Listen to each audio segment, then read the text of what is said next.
आप देखें तो लिखता है जी कि show that the mid point. तो बातचीत किसकी हो रही है बेटा? मिड पॉइंट की। किसका मिड पॉइंट है? हाइपोटेन्यूज का। और हाइपोटेन्यूज किसका होता है? साइड का नाम है राइट एंगल ट्रायंगल। बेटा राइट एंगल ट्रायंगल आप लेट से बना लेते हैं। फॉर एग्जांपल ये राइट एंगल ट्रायंगल, ये आपके पास पॉइंट ओ ले लें, फॉर एग्जांपल ये पॉइंट ए ले लें, और फॉर एग्जांपल ये पॉइंट बी ले लें। ये जानबूझकर हमने ओरिजिन पर लिया है ताकि हमारी कैलकुलेशन में हमें आसानी हो। अच्छा, अब इसको बेटा पोजीशन वेक्टर ए ले लेते हैं और इसका पोजीशन वेक्टर बी ले लेते हैं। मतलब ओ ए जो है वो ए पोजीशन है, ओ बी जो है वो बी वेक्टर पोजीशन। यहां लिख भी सकते हैं position vector of A is O A equal है इसके। Similarly position vector of B is O B जो है बेटा वो इक्वल है किसके? B vector. ये वैसे आप a1i plus a2j plus a3k भी ले सकते हैं, b1i plus b2j plus b3k भी ले सकते हैं, लेकिन हमने आसानी करनी है बेटा तो हम a वेक्टर और b वेक्टर ले लेते हैं। कोई इशू? अच्छा, अब इसके बाद उसका सवाल समझे बेटा। क्वेश्चन में सबसे मेन किसकी बात की गई है? फिगर की। तो फिगर का नाम क्या है? Right angle triangle. अब बेटा आप काम 4th चैप्टर में नहीं कर रहे हैं, आप काम 7th चैप्टर में कर रहे हैं, और 7th चैप्टर का डायरेक्ट जो कंसर्न है वो वेक्टर्स के साथ है। तो आपने कीप इन माइंड वेक्टर की थ्योरी को भी रखना है। मैं अगर इसको ओ ए कहता हूं, इसको ओ बी कहता हूं, तो बेटा मुझे एक ना एक को रिजल्टेंट भी लेना पड़ेगा या नहीं? How many sides of triangle? 3, जिनमें से एक साइड को हमें क्या कहना पड़ेगा? रिजल्टेंट। अब आपकी मर्जी है बेटा, रिजल्टेंट तब बनता है जब हेड हेड से और टेल से क्या हो जाता है? मीट करता है। ठीक, अब हेड हेड से दो जगहों पे मीट कर सकता है, ये भी रिजल्टेंट बन सकता है बी ए, ये भी रिजल्टेंट बन सकता है ए बी। बता इसीलिए रहा हूं, इससे कोई फर्क नहीं पड़ता, आप जो मर्जी रिजल्टेंट ले। ठीक, चले मान लिया कि हम क्या रिजल्टेंट लेते हैं? A B. कोई इशू? ए से बी मैंने क्या ले लिया? रिजल्टेंट। क्लियर? अच्छा, अब अगली बात सुनिए। कहता है show that the mid point. किसका mid point? Hypotenuse of a right triangle. तो बेटा ए और बी का लेट कर लें, ये सी क्या है? मिड पॉइंट है। अगर ये मिड पॉइंट है तो इसका पोजीशन वेक्टर भी आ सकता है a plus B whole divided by 2। Clear? यहां तक समझ आ रही है? Show that the mid point of hypotenuse of a right triangle is equidistant. ये मेन चीज है, यानी कि इसका फासला इक्वल है। किधर से? From its all vertices. तो how many vertices of triangle? 3 means के इस सी का बेटा ए से फासला, इस सी का बी से फासला, और इसी सी का ओ से फासला। ये तीनों डिस्टेंसेस आपस में क्या है बेटा? इक्वल है। सिंपल। तो आपने क्या शो करना है और रीजन भी देनी है क्यों ये ठीक है। आपने ये साबित करना है कि ओ सी इक्वल है ए सी या सी ए, जो भी है, डिस्टेंस में फर्क नहीं पड़ता, और सी बी, ये तीनों डिस्टेंस आपस में क्या है? इक्वल है। क्लियर जी? अच्छा, अब एक बात करते हैं, ये आप इसको डायरेक्शन ऐसे दे देंगे इसकी। अब हमने देखना है कि 2 ट्रायंगल्स हैं हमारे पास, 1 और 2। अब देखें, आपको जब तक बात समझ नहीं आएगी तब तक आपने पूछते रहना है बेटा। फ्रॉम फिगर से एक बात तय करते हैं। फिगर से एक चीज डन है कि सी क्या है? मिड पॉइंट है या नहीं? सी मिड पॉइंट है किसका? ए बी का। ऐसा है बेटा? सी अगर मिड पॉइंट है ए बी का तो एक बात अंडरस्टूड है, सी का डिस्टेंस ए से लें या सी का डिस्टेंस बी से लें, इक्वल होगा। कंफर्म हो गया कि नहीं? इसमें तो कोई इशू नहीं रहा ना कि जो कि है जो मिड पॉइंट, तो एक बात तो साबित होगी है कि नहीं, ए सी का डिस्टेंस सी बी के डिस्टेंस के इक्वल है, और रीजन हमने ये दे दी है कि C is the mid point of A B. अब बाकी रह गई बेटा एक चीज, वो क्या चीज रहती है कि आप किसी तरीके से प्रूफ कर दें कि ओ सी इक्वल है सी ए के, या ओ सी का डिस्टेंस इक्वल है सी बी के। तो ये प्रूफ हो जाएगा बेटा कि तीनों आपस में क्या है, इक्वल है। देखें ट्रांजिटिव प्रॉपर्टी ऑफ इक्वलिटी क्या कहती है, ए बी के इक्वल हो, बी सी के इक्वल हो, तीनों आपस में क्या होते हैं, इक्वल। अब बी सी के इक्वल हो गया कि नहीं, अब या साबित करना है ए बी के इक्वल है, या साबित करना है ए सी के इक्वल है। अगर कोई एक चीज भी हम प्रूफ कर लेते हैं तो हम ये तीनों चीजें आपस में इक्वल शो कर देंगे। क्लियर? अच्छा, उसके लिए भी हमें क्या करना पड़ेगा, डाटा कुछ इस तरह से लेकर चलना है कि आपने वेक्टर्स की कंसेप्ट को मद्देनजर रखना है। ठीक है, अब आपके पास बेटा दो ट्राइंगल्स हैं, वी हैव टू ट्राइंगल्स। अब दोनों ट्राइंगल्स राइट नहीं है, होल ट्राइंगल राइट थी लेकिन अब ट्राइंगल राइट नहीं है। एक ट्राइंगल को कॉपी पेस्ट कर रहा हूं, ये एज इट इज, नाम क्या है, ओ सी बी। दूसरी ट्राइंगल को भी बेटा मैं कॉपी कर रहा हूं, दूसरी क्या है, एज इट इज, जैसे बनी हुई है वैसे कॉपी कर रहा हूं, ओ सी ए। अब आप ऐसा कुछ करें ना, एक बात आपको नजर आ रही है कि ओ ए का डॉट ओ बी के साथ जीरो होगा या नहीं। जी, जो बात पूछ रहा हूं वो बतानी है, ओ ए का डॉट ओ बी के साथ जीरो होगा। ये वो बेटा रास्ता है कि जो हमें साबित करके दे सकता है कि ओ सी या तो ए सी के इक्वल है, ओ सी या तो सी बी के इक्वल है। लेकिन क्वेश्चन ये है कि ओ ए किसके इक्वल होगा और ओ बी किसके इक्वल होगा। तो हमें कुछ ऐसा करना है कि हमें ओ ए भी निकालना आ जाए एज ए रिजल्टेंट के तौर पर, और ओ बी भी निकालना आ जाए। अब मैं बेटा डायरेक्शन दे रहा हूं, ये डायरेक्शन थी, इसमें ये डायरेक्शन है। अब रिजल्टेंट ओ बी कब बनेगा, जब मैं डायरेक्शन ये दूंगा, है भी ये नजर आ रही है, ये और ये। अब कौन रिजल्टेंट है बेटा, ओ बी। लिखे रिजल्टेंट के रूल के मुताबिक ओ बी किसके इक्वल है, ओ सी प्लस सी बी। लिख सकते हैं कि नहीं? इसको बेटा वन क्या है, ये वन है। आगे चले, इसे वन कहते हैं, इसे टू कहते हैं। अच्छा आगे चले, अब रिजल्टेंट मैंने किसे रखना है, ओ ए को। ये अगर ओ ए को रिजल्टेंट रखूं तो ये हेड से मिल गया और टेल से मिल गई है, तो मींस दैट ये क्या आ गया बेटा, हेड से, और यहां टेल से मिल गई। क्या आ गया ये, ओ ए किसके इक्वल है, हाँ जी, ओ ए इक्वल है किसके, ओ सी प्लस सी ए। अब एक बात ध्यान में रखनी है, आपको ओ ए भी पता चल गया है, आपको ओ बी भी पता चल गया है। As we know that right triangle का रिजल्ट अभी हम रिसेंटली पिछले लेक्चर में प्रूव किया है कि दो वेक्टर्स का डॉट हमेशा क्या होता है, जीरो, जो दो परपेंडिकुलर वेक्टर होते हैं। अब बताएं ओ ए क्या है, ओ ए बेटा ओ सी प्लस सी ए। अच्छा आगे चलते हैं, ओ बी क्या है बेटा, ओ सी प्लस सी बी। अब मैं एक चीज चेंज करने लगा हूं, आप बताइएगा ठीक है या नहीं। ओ सी प्लस सी ए, हाँ जी, ओ सी माइनस सी ए, ठीक लिखा है या नहीं? इसकी वजह मैं बताता हूं। ये जो सी बी है बेटा, ये इक्वल होगा या नहीं माइनस टाइम सी ए के, बताएं इक्वल होगा या नहीं? एक बात बताएं कि दोनों वेक्टर्स की लेंथ इक्वल है। मसला किस में, डायरेक्शन में। एक उधर जा रहा है और एक दूसरी ट्रायंगल का रिजल्टेंट पूरा करने के लिए हमने ऐसे की है ये भी उधर ही है। ऐसा नहीं है कि इसका मुंह इधर है, नहीं, ये भी ए सी है, सी बी है, लेकिन इस ट्रायंगल में रिजल्टेंट को पूरा करने के लिए हमने इसकी डायरेक्शन क्या कर दिया है, इन्वर्ट कर दिया, रिवर्स कर दिया।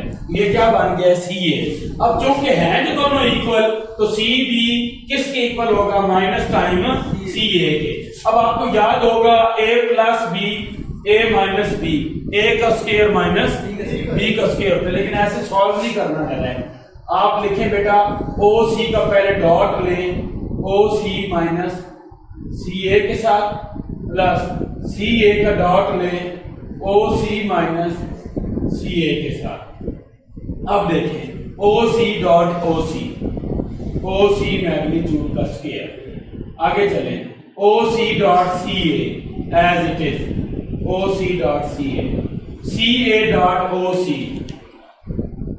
कोई इशू नहीं है, CA.CA, CA का मैग्नीट्यूड का स्केलर। बात समझ आ रही है? अब आपको पता है बेटा डॉट प्रोडक्ट कम्यूट करता है, A.B इक्वल होता है किसके? B.A के। डॉट प्रोडक्ट में इससे कोई फर्क नहीं पड़ता, तो मींस दैट OC.CA इक्वल होगा किसके? CA.OC के। ये आपस में कैंसल आउट भी हो सकते हैं। पीछे क्या बच गया है? OC का मैग्नीट्यूड का स्क्वायर माइनस CA के मैग्नीट्यूड का स्क्वायर इक्वल होगा किसके? 0 के। इसको उधर ले जाएं बेटा, OC के मैग्नीट्यूड का स्क्वायर इक्वल है CA के मैग्नीट्यूड का स्क्वायर, स्क्वायर रूट दोनों तरफ लें, स्क्वायर रूट लेने पर आपको मिल गया है OC is equal to CA। समझ आई बात? अब नेगेटिव वाला क्यों नहीं कंसीडर किया? Because both are the lengths of vector, so we neglect the negative sign. अब क्वेश्चन ये है कि हमने यही वाला रिजल्ट क्यों यूज किया है, परपेंडिकुलर वाला? बेटा इसका आंसर सिंपल सा ये है कि हमने इक्विडिस्टेंस प्रूफ करना था C को तीनों वर्टिसेस से। पहला जो रिजल्ट प्रूफ हुआ है वो सिंपल मिड पॉइंट की थ्योरी के थ्रू प्रूफ हुआ है। दूसरा जो प्रूफ हुआ है बेटा वो आपके पास परपेंडिकुलर वेक्टर्स की थ्योरी से प्रूफ हुआ है। इसका मतलब है कि इसको नाम दें 4 का, आप कहें जी फ्रॉम 1 and 4। 1 and 4 से आप ये चीज लिख सकते हैं क्या? CA इक्वल है किसके? CB के। अब फर्दर CA किसके इक्वल है? OC के। तो तीनों आपस में क्या है? इक्वल है। यही प्रूफ करना था बेटा कि आपके पास C का डिस्टेंस B से, C का डिस्टेंस A से, C का डिस्टेंस O से, यानी कि तीनों वर्टिसेस से क्या है बेटा? इक्वल है। ये आपने बात प्रूफ कर। कोई क्वेश्चन हो? अरे जी सर, आपने ये बात है कि हमने ये जो रिजल्टेंट के लिए हमने ये जो पीछे की तरफ लगाया है, लेकिन अगर उसको ऊपर की तरफ भी लगाते हैं तो इस तरफ की तरफ से इधर लगा देते हैं जी, ठीक है। अगर इसको इधर लगाते हैं तो बेटा फिर रिजल्टेंट आपका OC बन जाए, कोई इशू नहीं। आप OC को लिख दें OA प्लस AC, लेकिन चाहिए तो आपको OA ना, तो कोई बात नहीं, आप OC माइनस AC कर दें इक्वल है OA, वो उधर पुट कर दें, कोई बात नहीं, कर सकते हैं। फिर होगा क्या? फिर आपको CB की जगह AC लिखना पड़ेगा। फिर CB उस सूरत हाल में AC के इक्वल होगा, फिर भी आप डॉट लेंगे तो रिजल्ट यही वाला होगा, इससे कोई फर्क नहीं। और आपने वो रिजल्ट चेंज करेंगे नहीं, यही रिजल्ट कैसे होगा? आपने ये इधर कर दिया तो कोई इशू नहीं होगा। क्लियर जी? अच्छा, और कोई मसला? आगे चलते हैं क्वेश्चन 8। हाँ जी, क्वेश्चन नंबर 8 क्या लिखता है? 8 में बातें कर रहे हैं बेटा परपेंडिकुलर बाइसेक्टर्स की। अब जरा इस बात पे आए कि परपेंडिकुलर बाइसेक्टर्स क्या होते हैं। ठीक है, डेफिनेशन सुन ले बेटा। चैप्टर 4 में पहले भी बता चुका हूं परपेंडिकुलर बाइसेक्टर्स क्या होते हैं, अब फिर बात कर लेते हैं परपेंडिकुलर बाइसेक्टर्स। अच्छा, draw a line from a mid point of a side to opposite side. ये परपेंडिकुलर ऑपोजिट साइड परपेंडिकुलरली। अब डेफिनेशन सुने बेटा, आप कोई भी डायग्राम बनाएं triangle, what are perpendicular bisector? ये वर्टेक्स A है, ये B है, ये C है। अब सबसे पहले आपने परपेंडिकुलर बाइसेक्टर्स के लिए मिड पॉइंट लोकेट कर दिए। मिड पॉइंट से एक लाइन किधर पास करेगी? 90 पे। ये मिड पॉइंट से एक लाइन 90 पे, मिड पॉइंट से एक लाइन 90 पे। ये इनका एंगल क्या बन रहा है बेटा? 90 डिग्री। लेकिन आप एक बात माइंड में रखें, इन लाइनों का जरूरी नहीं है कि आगे जाकर वर्टेक्स से मिल जाए। इन लाइनों का जरूरी नहीं है कि ये आगे जाकर किससे मिल जाए, वर्टेक्स से, जहां से मर्जी ये पास करें, लेकिन इन लाइन के लिए जरूरी है कि ये साइड्स के किस पे हो बेटा, मिड पॉइंट्स पे। दूसरी बात क्या जरूरी है कि ये 90 डिग्री पर एक्ट कर रही हो। तीसरी बात ये साइड पे जाके जहां मर्जी ये टकरा जाए। लेकिन चौथी बात बड़ी अहम है कि ये मिले आपस में एक ही पॉइंट पे, जिसको बोलते हैं पॉइंट ऑफ कंकरेंसी। कंकरेंसी का मतलब क्या होता है कि सेम पॉइंट पे जाकर मीट करें। यही बात अभी हम साबित करने जा रहे हैं। गो कि हमने ये बात प्रूव की थी 4th चैप्टर में भी। परपेंडिकुलर बाइसेक्टर की फिर से डेफिनेशन सुने। आप किसी भी साइड ट्रायंगल की कोई सी भी साइड लें, मिड पॉइंट पर एक लाइन परपेंडिकुलर कट कर रही हो और दूसरी साइड पर जाके टच भी कर रही हो, और ये सारी की सारी तीनों लाइनें आपस में एक पॉइंट पर मीट करें, तो ऐसी 3 लाइनों को क्या बोलते हैं बेटा, परपेंडिकुलर बाइसेक्टर्स। जब वो एक ही पॉइंट पे मीट करती हैं तो उस पॉइंट का नाम क्या होता है, पॉइंट ऑफ कंकरेंसी। ये जहां तीनों मीट कर रही होती हैं। अब एक कॉमन सी बात है, क्या कभी 2 लाइनें नॉन कंकरेंट होंगी? 2 लाइनें नॉन पैरेलल लाइंस कभी नॉन कंकरेंट हो सकती हैं? अब सुन ले पहले कंकरेंट की definition. When a number of lines meet at a one point, या when number of lines intersect at a one point, then these lines are called concurrent lines. When number of lines या more than one line meet या intersect at one point, one single point is called concurrent line. वो क्या कहलाती है? concurrent line. Otherwise क्या होती है? Non concurrent. अब मैं आपसे कॉमन सेंस का क्वेश्चन पूछ रहा हूँ, ये 2 लाइनें हैं, दोनों नॉन पैरेलल है। नॉन पैरेलल का मतलब है कि ऐसी नहीं है, इनसियोलेट है। तो कभी ऐसा मुमकिन है कि वो कोई 2 पॉइंट्स पे जाके मीट करे? एक ही पॉइंट में मीट करेंगी। अगर नॉन पैरेलल है तो लाजमी बात है एक पॉइंट में मीट करेंगी। मसला कब आएगा? जब 3 लाइन आएंगी। फॉर एग्जाम्पल ये भी हो सकता है, ये भी हो सकता है। अब बताएं इनमें से कंकरेंट कौन है? नीचे वाला। Who is point of concurrency? ये वाला। अब बताने जो जा रहा हूं वो सीखना है। जो कंकरेंट लाइन होती हैं वो एक पॉइंट पे मीट करती हैं, जो नॉन कंकरेंट लाइन होती हैं वो एक पॉइंट पे मीट नहीं करती हैं और हमेशा ट्रायंगल बनाती हैं। बात समझ आई? नॉन कंकरेंट लाइन जब मीट नहीं करती ना एक पॉइंट पर, 3 लाइनों की बात कर रहा हूं, वो हमेशा क्या बनाती हैं? हाँ, ट्रायंगल बनाती हैं। ठीक है, ये जो मैं आपके सामने बना रहा हूं ये भी नॉन कंकरेंट है ना, नॉन कंकरेंट। लेकिन यहां आप एग्जैक्ट फिगर नहीं बता सकते क्या बनेगा। ये भी क्या है? Non concurrent. ये कंकरेंट है, यानी कि आप 10 लाइनें बनाएं और एक ही पॉइंट से मीट कर रही हो या एक ही पॉइंट पे इंटरसेक्ट कर रही हो, तो वो क्या होती है बेटा? कंकरेंट। और उस पॉइंट का नाम क्या होता है? कंकरेंसी।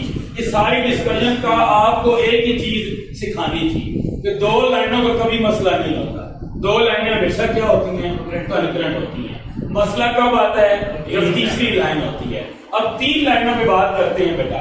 उसने क्वेश्चन नंबर 8 पे किस पे बात की है? परपेंडिकुलर बाइसेक्टर्स पे। अब जरा मैं फिगर बना रहा हूं, उसके बाद हम क्वेश्चन पढ़ेंगे। फिलहाल हम क्वेश्चन नहीं पढ़ते। क्वेश्चन में उसने कहीं पे भी नहीं कहा कि राइट एंगल लें, क्वेश्चन में उसने ये भी नहीं कहा कि इक्विलेटरल लें, क्वेश्चन में उसने ये भी नहीं कहा कि आइसोसेलेस लें। बेटा जो दिल ट्रायंगल लें, ये क्वेश्चन तमाम ट्रायंगल्स के लिए ट्रू है। अब सुने, इसका पोजीशन वेक्टर मैं ए ले रहा हूं, इसका पोजीशन वेक्टर बी ले रहा हूं और इसी का पोजीशन वेक्टर क्या ले रहा हूं बेटा? सी। इसका मिड पॉइंट मैं डी ले रहा हूं, इसका मिड पॉइंट हम ई ले रहे हैं, इसका मिड पॉइंट हम एफ ले रहे हैं। अब इधर सुने, अब मिड पॉइंट की जरूरत इसीलिए है कि हमने क्या बनाना है बेटा? Perpendicular bisector. ये देखें, ये परपेंडिकुलर बाइसेक्टर पहला, ये परपेंडिकुलर बाइसेक्टर 90 डिग्री पर दूसरा, और यहां से परपेंडिकुलर बाइसेक्टर तीसरा पास करेगा। ये। अब फिगर में तो हमने शो करा दिया है ये एक ही पॉइंट से पास करती है, लेकिन नहीं, हमने फिगर में नहीं शो कराना था। फिगर तो हमने अपनी तसल्ली के लिए बनाई है, हमने ये शो कराना है मैथमेटिकली। ये चीजें आपस में क्या हैं, एक पॉइंट पर मीट करती है। क्वेश्चन पढ़ते हैं। अब डी के कोऑर्डिनेट्स क्या होंगे बेटा, पोजीशन वेक्टर क्या होगा, a plus B by two. E का क्या होगा, b plus C by to.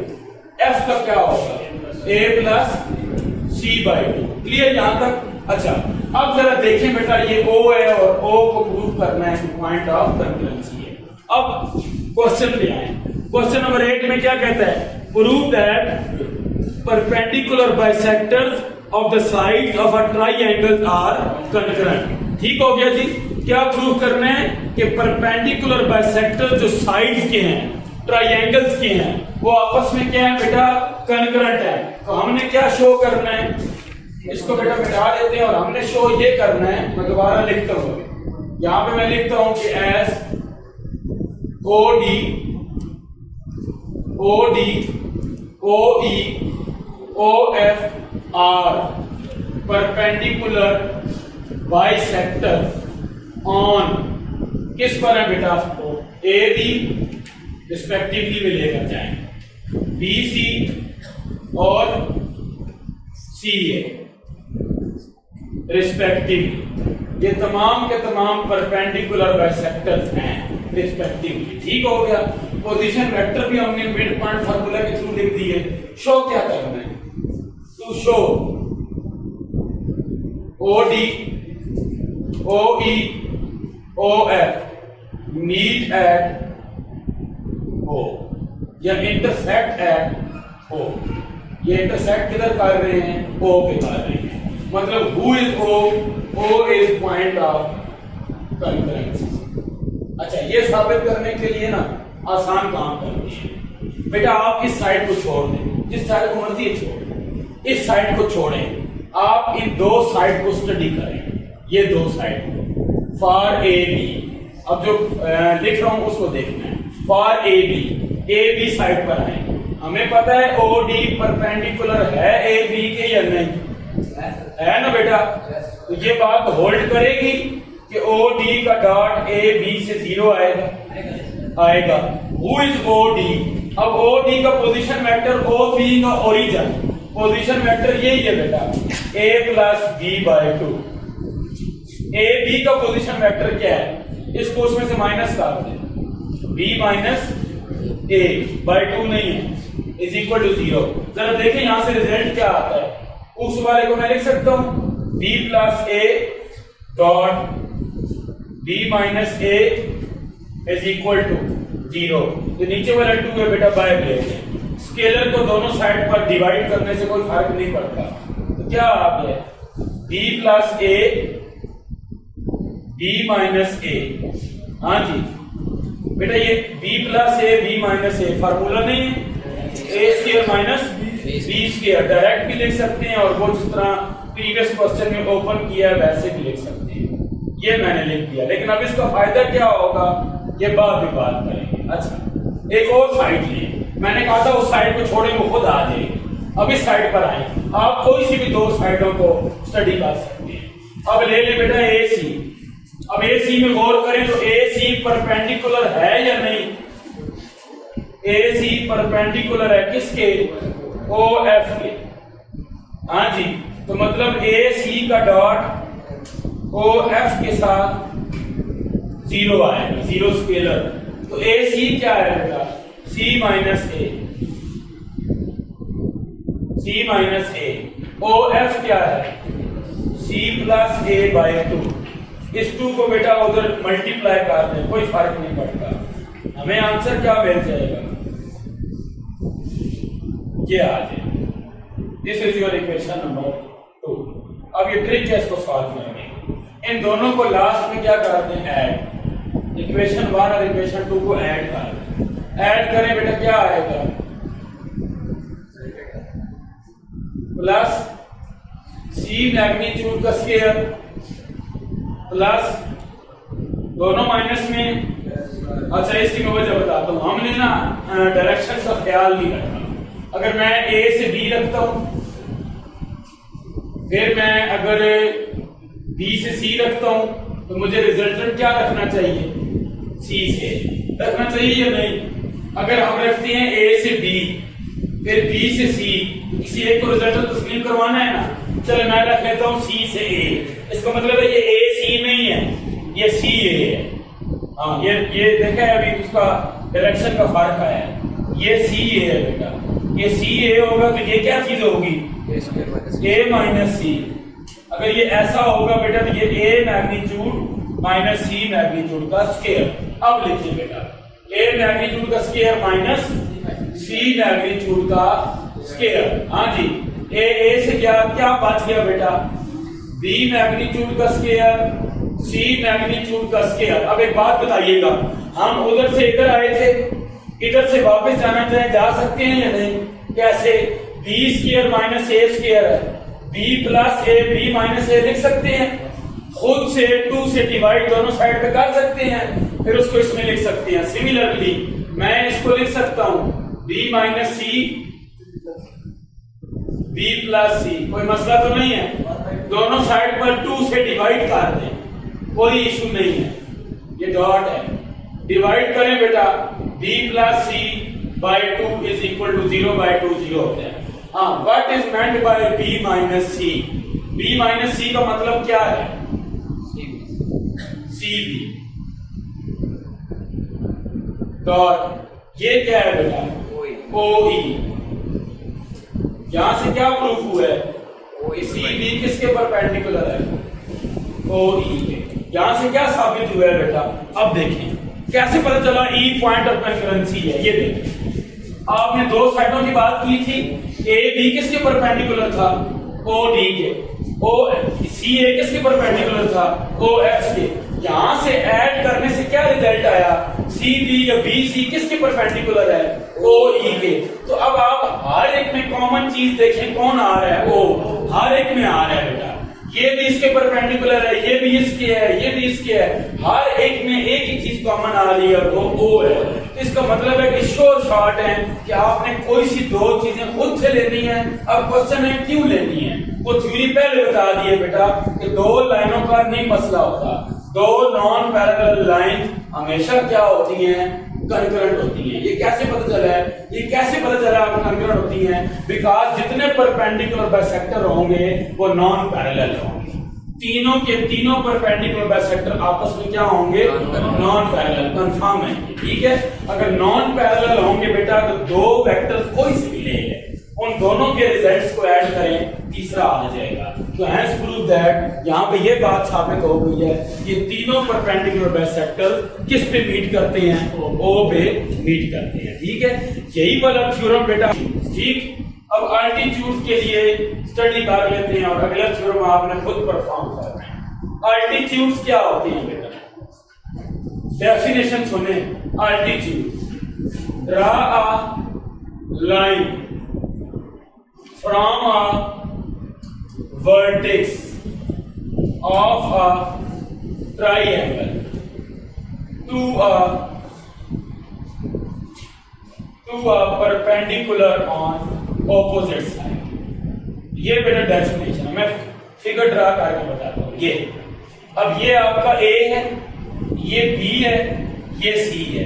A का पोजीशन वेक्टर कौन होगा, A, B का पोजीशन वेक्टर कौन होगा, B, C का पोजीशन वेक्टर कौन होगा, C। अल्टीट्यूड क्या है, वर्टेक्स से ऑपोजिट परपेंडिकुलर, मिड पॉइंट नहीं, ऑपोजिट परपेंडिकुलर। B पॉइंट क्या है बेटा, यहां से ऑपोजिट परपेंडिकुलर, यहां से ऑपोजिट परपेंडिकुलर। अब यहां से एक बात तो समझ आ गई है आपको, ये एक ही पॉइंट से पास कर रहे हैं और उस पॉइंट का नाम क्या है, O। लेकिन इसमें एक और कंफ्यूजन है, ये जो पॉइंट्स लोकेट किए हैं आप ये पॉइंट फाइंड नहीं कर सकते, समझ आई, नहीं कर सकते। क्यों, वो तो तब कर लिए थे ना बेटा परपेंडिकुलर बाइसेक्टर में जब ये चीज मिड थी ए सी का, ये चीज मिड थी ए बी का, ये चीज मिड थी बी सी का, अब मिड नहीं है। अब क्या करेंगे, अब सिंपल थ्योरी यूज करेंगे कि ए बी परपेंडिकुलर है, ए बी परपेंडिकुलर है ओ सी के, इस पूरी लाइन का नाम ओ सी, और मजीद ए सी परपेंडिकुलर है ओ बी के, ये थ्योरी यूज करें, इन दोनों के रिजल्ट को आखिर में ऐड करें, ऐड करने से ये साबित हो जाएगा कि बी सी परपेंडिकुलर है ओ ए, ये प्रूफ हो जाएगा बेटा। तो अल्टीट्यूड और परपेंडिकुलर बाइसेक्टर में फर्क सुन लें। परपेंडिकुलर बाइसेक्टर क्या होते हैं? मिड पॉइंट से एक लाइन पास करे बट परपेंडिकुलर करे, जरूरी नहीं है कि वो लाइन किससे टच करे, वर्टेक्स से। अल्टीट्यूड क्या होते हैं? वर्टेक्स से एक लाइन गुजरे मिड पॉइंट पे नहीं, परपेंडिकुलर दूसरी साइड पर, जरूरी नहीं है मिड पॉइंट को टच करे, वो क्या होते हैं? अल्टीट्यूड। इन्हीं के कॉरिस्पॉन्डिंग एक तीसरी चीज भी है, वो क्या होती है बेटा? मीडियंस। अब मीडियंस क्या होते हैं वो भी जेर में रख लें। मिड ऑपोजिट वर्टेक्स से ऑपोजिट मिड पॉइंट पे, ऑपोजिट मिड पॉइंट पे, ऑपोजिट मिड पॉइंट पे। यहां कई लफ्ज ने यूज किया कि 90 पर एक्ट करे या ऑर्थोगोनल एक्ट करे या परपेंडिकुलर एक्ट करे। इन तीनों चीजों में बेटा वाज़ेह फर्क नजर आ जाता है जब आप ग्राफ बनाते हैं।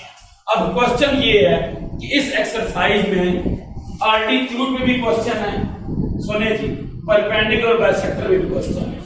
लॉजिकल बात है, इस एक्सरसाइज में मीडियम में क्वेश्चन क्यों नहीं? तो दोनों क्वेश्चन आपको जुबानी याद हो जाएंगे जो बात अभी करने जा रहा हूं। इस एक्सरसाइज में अल्टीट्यूड पे क्वेश्चन है या नहीं?